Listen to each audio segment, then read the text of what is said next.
கிறிஸ்து இயேசுவில் அன்புக்குரிய சகோதர சகோதரிகளே, இங்கு இருக்கக்கூடிய பலர் ஏற்கனவே இந்த அன்னையினுடைய திருத்தலத்திற்கு பல முறை வந்திருப்பீர்கள். ஆனால் இந்த ஆண்டு குறிப்பாக இந்த நாளில் இந்த அன்னையினுடைய திருத்தலத்திற்கு வந்து இந்த திருப்பலியில் பங்கெடுப்பது ஒரு சிறப்பான நாளாக அமைந்திருக்கிறது, காலமாக இருக்கிறது. இந்த நாட்களிலே நாம் 2 ஜபங்களை சொல்லுகிறோம். இந்த திருப்பலி நன்மை கொடுத்த பிறகு அல்லது திருப்பலி முடிந்த பிறகு, ஒன்று இறை ஊழியர் வீரமா முனிவரின் அருளாளர் பட்டத்திற்கான இறைவேண்டல். அவர் இப்பொழுது இறை ஊழியர், சர்வெண்ட் ஆஃப் காட் என்று திருச்சபையால் அங்கீகரிக்கப்பட்டிருக்கிறார். அடுத்தது அருளாளர், பிளஸட். அதன் பிறகு செயின்ட், புனிதராக அவர் அறிவிக்கப்பட வேண்டும் என்று நாம் மறைமாவட்ட அளவில் அந்த முயற்சி எடுத்து அந்த முயற்சி வெற்றி அடைய சிறப்பாக இந்த நாளிலே ஜெபித்து கொண்டு இருக்கிறோம். இரண்டாவது, இந்திய நாட்டில் எம்இபி சபை மிஷன் பணியின் 250 ஆண்டுகள், 2.5 நூற்றாண்டுகளினுடைய நிறைவை நாம் இந்த ஜனவரி மாதம் தொடங்கி ஏறக்கூடிய ஆகஸ்ட் அல்லது செப்டம்பர் வரை இதை சிறப்பிக்க இருக்கிறோம். எனவே இந்த வரலாற்று சிறப்பு மிக்க காலகட்டத்தில் நாம் இந்த ஆண்டிற்குள் அடியெடுத்து வைப்பது மிக முக்கியமான ஒன்று. நாம் வரலாற்றை திரும்பி பார்ப்பது எதற்காகவென்றால், நாம் எப்படிப்பட்ட நம்பிக்கையை கொண்டிருக்கிறோம். இது திடீரென்று நேற்று பெய்த மழையில் முளைத்த காளான் போன்றதல்ல. நம்முடைய இந்த கிறிஸ்தவ நம்பிக்கைக்கு பின்னால், அதுவும் குறிப்பாக நாம் அன்னையின் மீது கொண்டிருக்கக்கூடிய பக்திக்கு பின்னால் பல மறைபரப்பு பணியாளர்களின் தியாகம், உழைப்பு, அவர்களுடைய மறைசாட்சியம், இரத்தம், வியர்வை, தியாகம் இருப்பதை கடந்த 500 ஆண்டுகளை திரும்பி பார்க்கிற பொழுது நமக்கு தெரியும். கிறிஸ்துவனுடைய வரலாறு, குறிப்பாக இந்தியாவிலே நாம் பார்த்தோம் என்றால், இயேசுவினுடைய திருத்தூதராக இருந்த தோமா இந்தியாவுக்கு வந்தார். அதனால்தான் சென்னையிலே சாந்தோம், அவருடைய தோமையாரினுடைய கல்லறையின் மீது கட்டப்பட்ட அந்த பேராலயம் இருக்கிறது, முதல் நூற்றாண்டிலேயே. அதன் பிறகு ஒரு 15 நூற்றாண்டுகள் நமக்கு எந்த ஒரு குறிப்பிடத்தக்க வரலாறு நமக்கு கிடைக்காவிட்டாலும், 16வது நூற்றாண்டிலிருந்து, அதாவது இன்றிலிருந்து ஒரு 500 ஆண்டுகள், 525 ஆண்டுகள் நாம் பின்னோக்கி பார்த்தோம் என்றால், நம்முடைய நம்பிக்கை பயணித்திருக்கிறது, பரவி இருக்கிறது. பல நாடுகளிலிருந்து வந்த மறைபரப்பு பணியாளர்கள் இங்கே இந்த கிறிஸ்தவ விசுவாசத்தை ஊன்றி இருக்கிறார்கள். அது இன்று நாம் பார்ப்பது போல தழைத்தோங்கி செழித்து நிற்கிறது என்றால், கடந்த இந்த 500 ஆண்டுகால வரலாறு மிக மிக முக்கியமானது. நமக்கு தெரியும், வரலாறிலே படித்திருப்போம், 1492 கொலம்பஸ் அமெரிக்காவை போய் அடைகிறார். 1492 ஸ்பெயினிலிருந்து கப்பல் வழியாக புறப்பட்டு சென்றவர் அமெரிக்காவை அடைகிறார். 1498, அதாவது 1500வது ஆண்டுக்கு 2 ஆண்டுகளுக்கு முன்னால், போர்ச்சுகீசிய மாலுமியான வாஸ்கோடகாமா இந்தியாவுக்கு, அதாவது கோவாவுக்கு வந்து இறங்குகிறார்.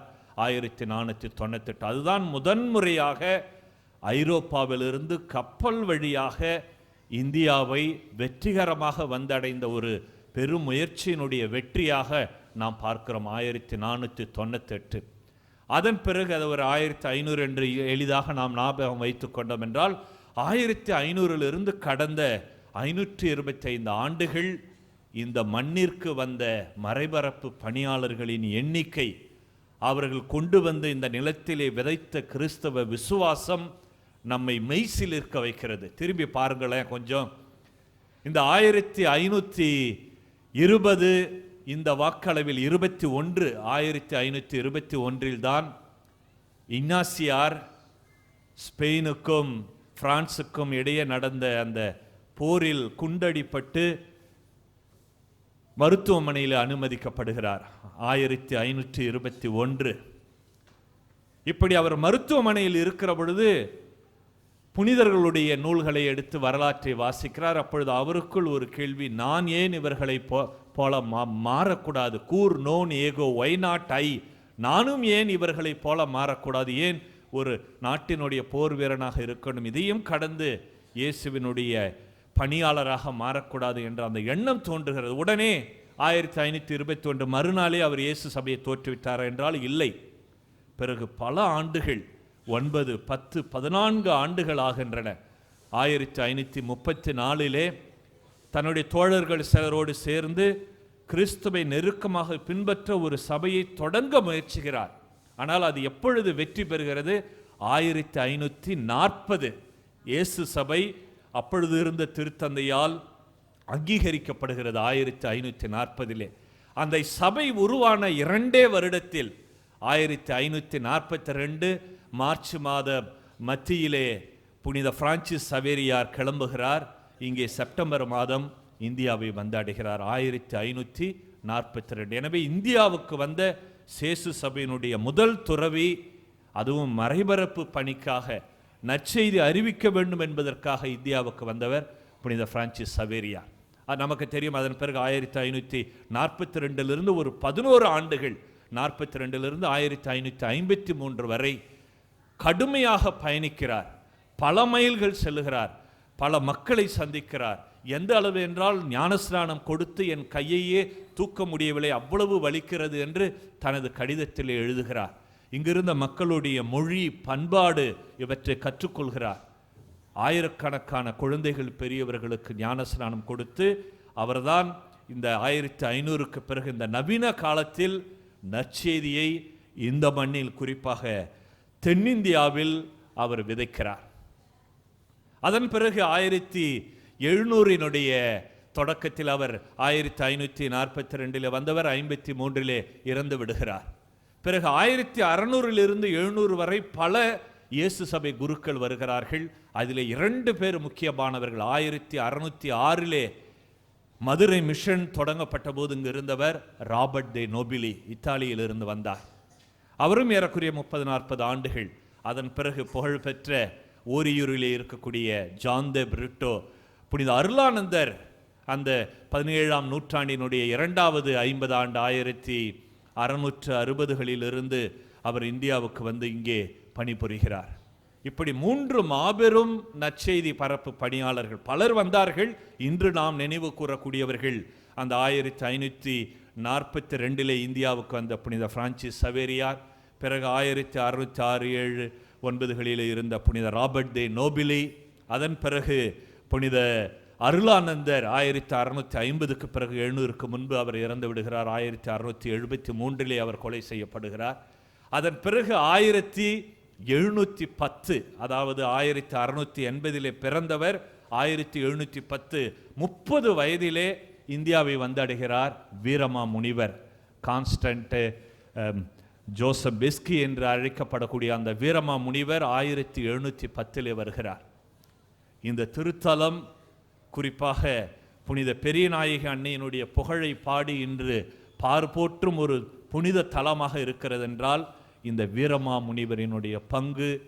அவர் தமிழின் மீதும் அதைவிட இயேசுவின் அன்னை புனித கன்னிமரியாவின் மீது கொண்டிருந்த அளவு கடந்த பற்று காரணம். இங்கு மட்டுமல்ல, அரியலூர் மாவட்டத்தில் இருக்கக்கூடிய ஏலாக்குறிச்சி புனித அடைக்கல அன்னை, இந்த 2 திருத்தலங்கள் உருவாக. எனவே இந்த புனிதர்கள், இந்த மறைபரப்பு பணியாளர்கள் இத்தாலியிலிருந்து, பிரான்ஸ் தேசத்திலிருந்து, போர்ச்சுகலிலிருந்து, ஸ்பெயினிலிருந்து வந்தார்கள் என்றால் ஏதோ அவர்கள் வியாபாரத்திற்காக வந்தார்கள். அப்படிதான் புத்தகத்திலே, வரலாற்றிலே நாம் வாசிக்கிறோம். ஐரோப்பிய வியாபாரிகள் கப்பல் வழியாக இந்தியாவுக்கு வந்தார்கள், வாணிகர்கள் வந்தார்கள். ஆனால் இவர்கள், இந்த மறைபரப்பு பணியாளர்கள் வியாபாரம் செய்ய வரவில்லை, அவர்கள் நற்செய்தியை விதைக்க வந்தார்கள். அதுவும் சொல்லப்படுகிறது, அவர்கள் அங்கிருந்து புறப்பட்டு இங்கு வரும்பொழுது திரும்பவும் அந்த குடும்பத்திற்கு செல்வார்களா, தங்கள் வீட்டுக்கு போவார்களா, தாய்நாட்டுக்கு திரும்புவார்களா என்ற எந்த உத்தரவாதமும் இல்லை. அதே போன்று அவர்கள் அங்கே கிளம்பிய போது அவர்கள் கற்பனை செய்து பார்த்திருந்த இந்த தொலைதூர கிழக்கு நாடுகளுக்கு சென்று நாம் நற்செய்தி அறிவிக்க அந்த நாட்டிற்கு பத்திரமாக சென்று சேர்வோம் என்ற உத்தரவாதமும் இல்லை. இப்படிப்பட்ட அபாயங்களோடு, ரிஸ்குகளோடு அவர்கள் அங்கிருந்து புறப்பட்டு இத்தனை மைல்கள், ஏறக்குறைய அப்பொழுதே 6 மாதங்கள் அவர்கள் கப்பலிலே பயணிக்க வேண்டியிருக்கிறது. சில நேரங்களில் 7, 9, 10 மாதங்கள் கூட ஆகின. இந்தியாவை வந்தடைந்து அவர்கள் நற்செய்தியை அறிவிக்க. எனவே 1710 இந்தியாவுக்கு வந்தவர் 720, 24, ஏறக்குறைய 25. இந்த காலகட்டத்தில் சரியாக இன்றிலிருந்து 300 ஆண்டுகளுக்கு முன்பு இந்த திருத்தலத்திலே வீரமாமுனிவர் தங்கி அன்னையினுடைய அந்த பக்தியை, பெரியநாயகி தாயினுடைய அந்த பக்தியை விதைத்திருக்கிறார். அவருடைய பெருமையை போற்றி புகழ்ந்திருக்கிறார். இதுவரை ஏறக்குறைய சேசு சபை குருக்களுடைய காலம், அந்த முதல் 250 ஆண்டுகள். குறிப்பாக அதனால்தான் நாம் இந்த ஜெபத்திலே சொல்லுகிறோம், உம் மீட்பின் நற்செய்தியை இயேசு சபையினரால் இம்மண்ணில் தொடங்கி, இயேசு சபையினரால் இம்மண்ணில் தொடங்கி பாரிஸ் அயல்நாட்டு மறைப்போதக சபையால் எம் புதுவை மண்ணில் வேரூன்றச் செய்ததன் 250ஆம் ஆண்டின் நிறைவை கொண்டாட எங்களுக்கு வாய்ப்பளித்தீரே, உம்மை போற்றுகிறோம், புகழுகிறோம், நன்றி கூறுகிறோம் என்று சொல்லுகிறோம். அதன் பிறகு 1773 இந்த ஆண்டு சேசு சபை அகில உலக அளவில் தடை செய்யப்படுகிறது. அப்பொழுதுதான் இந்த காலத்திலே யாருக்கு இவ்வளவு பெரிய நிலப்பரப்பை, அப்போது கர்நாடிக் மிஷன் என்று அழைக்கப்பட்டது, ஏறக்குறைய ஆந்திராவிலே மசூலி பட்டணத்திலிருந்து சென்னை, பாண்டிச்சேரி, கீழே அந்த காவிரி ஆறு வரை இருக்கக்கூடிய இந்த நீண்ட நிலப்பரப்பை, அதே போன்று பாண்டிச்சேரியிலிருந்து மைசூர், பெங்களூர் வரை இப்படி மேற்கே பரவி கிடந்த இந்த நிலப்பரப்பை யார் நற்செய்தி அறிவிப்பு பணியை யாரிடம் ஒப்படைப்பது என்று நினைத்து கொண்டிருந்த பொழுதுதான் 1776, சரியாக 250 வருடங்களுக்கு முன்னால் செப்டம்பர் மாதம் 30ஆம் தேதி இந்த பணியானது பாரிஸ் அயலக மறைபரப்பு பணியாளர் சபையிடம் ஒப்படைக்கப்படுகிறது. MEP, மிஸ்யோ எத்ராஞ்சரே தே பரி, பாரிஸ் அயல்நாட்டு மறைபரப்பு பணி சபைக்கு இந்த பணி ஒப்படைக்கப்படுகிறது. 1776 அன்றிலிருந்து இன்று வரை 250 ஆண்டுகள் ஆகின்றன. இதோடு ஏறக்குறைய சேசு சபையினுடைய பணி நம்முடைய இந்த பாண்டிச்சேரி அல்லது இதை ஒட்டி இருக்கக்கூடிய மாகாணங்களில் கொஞ்சம் குறைந்தாலும் சபை தடை செய்யப்பட்ட பிறகு இந்த பாரிஸ் வேத பதுக சபை மரபரப்பு பணியாளர்கள் இங்கு மட்டுமல்ல, அவர்கள் உண்மையில் இதற்கு முன்பு அவர்கள் சென்றது 17ஆம் நூற்றாண்டிலேயே தாய்லாந்து, அதற்கு பக்கத்திலே கம்போடியா, வியட்நாம் போன்ற பல நாடுகளுக்கு சென்று நற்செய்தி அறிவிக்கிறார்கள். அங்கே உள்நாட்டு கலவரம் ஏற்பட்ட போது அங்கிருந்து இந்தியாவுக்கு வருகிறார்கள், பாண்டிச்சேரியில் தங்கியிருக்கிறார்கள் 1687 எல்லாம். இப்படி ஏற்கனவே இந்தியாவிற்கு வந்தவர்கள், அறிமுகமானவர்கள், அவர்களிடம் 1776 இந்த நற்செய்தி அறிவிப்பு பணி, கிறிஸ்தவ மக்களை கண்காணிக்கும் பணி, இன்னும் இந்த நம்பிக்கையை வேரூன்ற செய்யக்கூடிய பணி ஒப்படைக்கப்படுகிறது. 1776 இன்று வரை இந்த 250 ஆண்டுகளில் பலர் இந்த கிழக்கத்திய நாடுகளுக்கு, குறிப்பாக 4500 அருட்பணியாளர்கள் அந்த சபையிலே தோன்றியிருக்கிறார்கள். MEP என்ற சபை, எப்படி இயேசு சபை SJ சொசைட்டி ஆஃப் ஜீசஸ் என்கிறோமோ, இந்த பாரிஸ் அயல்நாட்டு நற்செய்தி அறிவிப்பு பணி சபையிலே 4500 குருக்கள், இதில் ஏறக்குறைய பேர் 21 பேர் புனிதராகவே ஆகியிருக்கிறார்கள். நம்முடைய நாட்டில் அவர்கள் யாரும் மறைசாட்சிகளாக மறிக்கவில்லை என்றாலும் வியட்நாம், தாய்லாந்திலே அவர்கள் வேதத்திற்காக ஒரு 40 பேர் தங்களுடைய உயிரை கொடுத்திருக்கிறார். அதில் 22 பேர் புனித தியோஃபன் வெனாட் போன்ற பலர் புனிதர்களாக மாறியிருக்கிறார்கள். இவர்களெல்லாம் அந்த நாட்டை விட்டு கிளம்பும் போது 17ஆம் நூற்றாண்டு, 18ஆம் நூற்றாண்டு, 19ஆம் நூற்றாண்டு என்று கிளம்பிய பொழுது, குறிப்பாக ஒரு வீடியோவில் பார்க்கிறோம், அந்த பாரிஸில் இருக்கக்கூடிய அந்த குருமடத்தில் இருந்த கோவிலுக்குள் செல்கிறார்கள். இந்த நாட்டிற்கு புறப்படும் போது பெற்றோர்கள் அவரை அந்த சபை தலைவரிடம் ஒப்படைக்கிற பொழுது அவர்களுடைய கால்களை தொட்டு கும்பிடுகிறார்கள். தியோஃபன் வெனாட் அங்கிருந்து கிளம்புகிற பொழுது அந்த மறைபரப்பு பணியாளர் வெறுமனே 29, 30 வயது தான், ஆனால் மிக குறுகிய வயதில் 38 கூட இருக்க, அதற்குள்ளேயே அவர் இங்கே வந்த பிறகு வேத சாட்சியாக மறிக்கிறார் வியட்நாமிலே. இப்படி அவர்கள் புறப்பட்டு வருகிற பொழுது அவருடைய காலடிகளை தொட்டு முத்தமிடுகிறார்கள். நாம் வாசிக்கிறோம் எசையாவினுடைய இறைவாக்கு நூலிலே, நற்செய்தி அறிவிப்போரின் பாதங்கள் எத்துணை அழகானவை, அவர்களுடைய மலரடிகள் எத்துணை அழகானவை என்று. இந்த ஒரு அர்த்தத்தின் பின்னணியில் அந்த மறைபரப்பு பணியாளர்கள் பலர் அங்கிருந்து இங்கே வந்தார்கள். இங்கு வந்த பிறகு என்ன நடந்தது? நாம் நினைக்கலாம் அவர்கள் பிரான்சிலே, இத்தாலியிலே, பல இடங்களிலிருந்து இங்கு வந்தவர்கள், குறிப்பாக பிரான்ஸ். அதனால்தான் பிரான்ஸை நம்முடைய கத்தோலிக்க திருச்சபையினுடைய பெரிய மகள், மூத்த மகள், எல்டர் டாட்டர் என்று சொல்லுகிறோம். ஏனென்றால் அந்த அளவு பிரான்ஸ் தேசத்திற்கு நம்முடைய கத்தோலிக்க திரு அவை கடன்பட்டு இருக்கிறது. பல மறைபரப்பு பணியாளர்களை பல காலகட்டங்களிலே இந்த உலகத்திற்கு நற்செய்தி பணி அறிவிக்க அனுப்பி வைத்திருக்கிறது. இங்கே வந்தவர்கள் முதலில் மொழியை கற்க வேண்டும். அதுவும் மற்ற நாடுகளைப் போல ஒரு நாட்டிற்கு ஒரு மொழி அல்ல. கோவாவுக்கு வந்து இறங்கினார்கள் என்றால், அல்லது கேரளாவிலே கேலிக்கட், அங்கே கோழிக்கோட்டில் வந்து இறங்கினார்கள் என்றால் அங்கே ஒரு மொழி, அதன் பிறகு தமிழ்நாட்டிலே ஒரு மொழி, கர்நாடகாவிலே ஒரு மொழி, தெலுங்கானா போன்ற ஆந்திரா, இப்படி பல மொழிகளை அவர்கள் கற்க வேண்டியிருந்தது. இந்த மொழிகளை கற்கிறார்கள். அது மட்டுமல்ல, இதே காலகட்டத்தில் பிரெஞ்சு புரட்சி, இந்தியாவிலே பிரெஞ்சு வீரர்களுக்கும் ஆங்கிலேய வீரர்களுக்கும் சண்டை, இப்படி மொழி, பண்பாடு, போர், இதற்கிடைப்பட்ட காலத்தில் 1867 70களிலெல்லாம் கடுமையான பஞ்சம் தென் தமிழகத்திலே, சென்னையிலிருந்து தூத்துக்குடி போன்ற பல இடங்களில் கடுமையான பஞ்சம். மக்கள் உணவுக்கே வழி இல்லாமல் தவிக்கிறார்கள். மழை இல்லை, கொள்ளை நோய், காலரா போன்ற பல நோய்களால் மக்கள் எண்ணற்றவர்கள் இறக்கிறார்கள். இந்த தருணங்களிலெல்லாம் இந்த பஞ்சம், கொள்ளை நோய் காலகட்டங்களில் அவர்கள் ஆற்றிய பணி, அவர்கள் செய்த தொண்டு, மக்களுக்கு நற்செய்தியை கொண்டு சென்றது, இதை நாம் நினைத்து பார்க்கிற பொழுது இன்று லட்சக்கணக்கான மக்கள், எத்தனை மறைமாவட்டங்கள், பாண்டிச்சேரி, சேலம், கும்பகோணம், தர்மபுரி, இங்கே நம்முடைய பகுதியிலேயே இத்தனை மறைமாவட்டங்கள், அதே போன்று பெங்களூர், மைசூர், அதே போன்று நெல்லூர், ஆந்திராவிலே நெல்லூர், அதிலிருந்து பிரிக்கப்பட்ட 3 மாவட்டங்கள்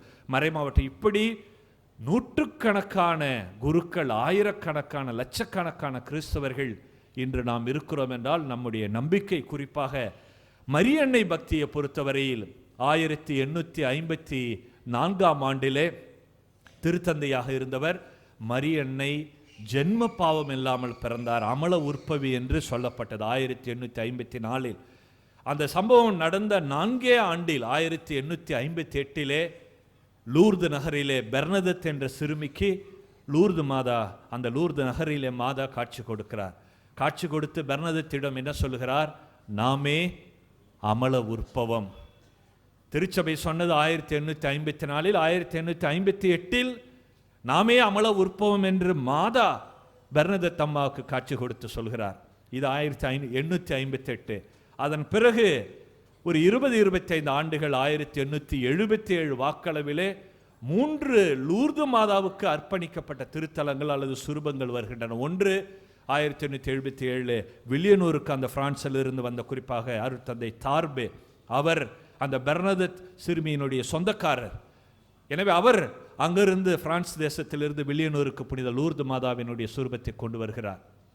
இன்னொரு ஃபாதர் தாரஸ், வடார்காட்டினுடைய திருத்துதர் என்று அழைக்கப்படக்கூடியவர், சேத்துப்பட்டிலே புனித லூர்து மாதாவுக்கு ஒரு ஆலயம் கட்டி அங்கே ஒரு சுரூபம் கொண்டு வரப்படுகிறது.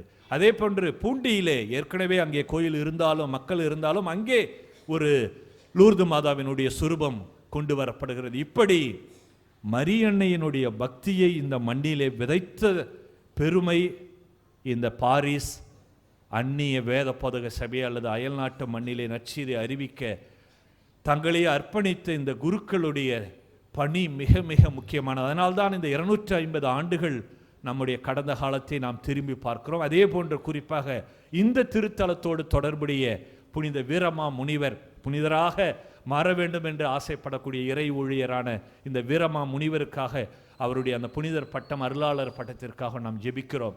அன்புக்குரிய சகோதர சகோதரிகளை, இதற்கும் இந்த நற்செய்தி அல்லது வாசகங்களுக்கும் என்ன தொடர்பு இருக்கிறது என்று நீங்கள் கேட்கலாம். இறைவாக்கினர் எசையாவினுடைய நூலிலே இந்த வசனத்தை நாம் இன்று முதல் வாசகத்திலே கேட்டோம். யாக்கோபை தம்மிடம் கொண்டு வரவும் சிதறுண்ட இஸ்ரேலை ஒன்று திரட்டவும் ஆண்டவர் என்னை தம் ஊழியனாக அனுப்பினார். இதில் வெறுமனே இஸ்ரேல், யாக்கோபு என்ற ஒரு சிறிய இனத்துக்கள், அதுதான் முதல் வாசகத்தினுடைய கடைசி பகுதி. யாக்கோபின் குலங்களை நிலைநிறுத்துவதற்கும் இஸ்ரேலில் காக்கப்பட்டோரை திருப்பி கொணர்வதற்கும் நீ என் ஊழியனாக இருப்பது எளிது. இது ஒரு சின்ன காரியம், அற்ப காரியம். ஆனால் எது கடினம்? உலகம் முழுவதும் என் மீட்பை அடைவதற்கு நான் உன்னை பிற இனத்தாருக்கு ஒளியாக ஏற்படுத்துவேன். அந்த பாலஸ்தீனத்தில் இருந்த நம்பிக்கை, அங்கிருந்து ரோமைக்கு சென்றது புனித ராயப்பர், புனித சின்னப்பர் அவர்கள் கொண்டு செல்கிறார்கள். பிறகு அங்கிருந்து பல நாடுகளுக்கு பரவுகிறது, உலகம் முழுவதற்கும். ஒரு குட்டி நாடான அந்த பாலஸ்தீனம், எருசலேம் அங்கு மட்டும் அல்ல, பல நாடுகள்.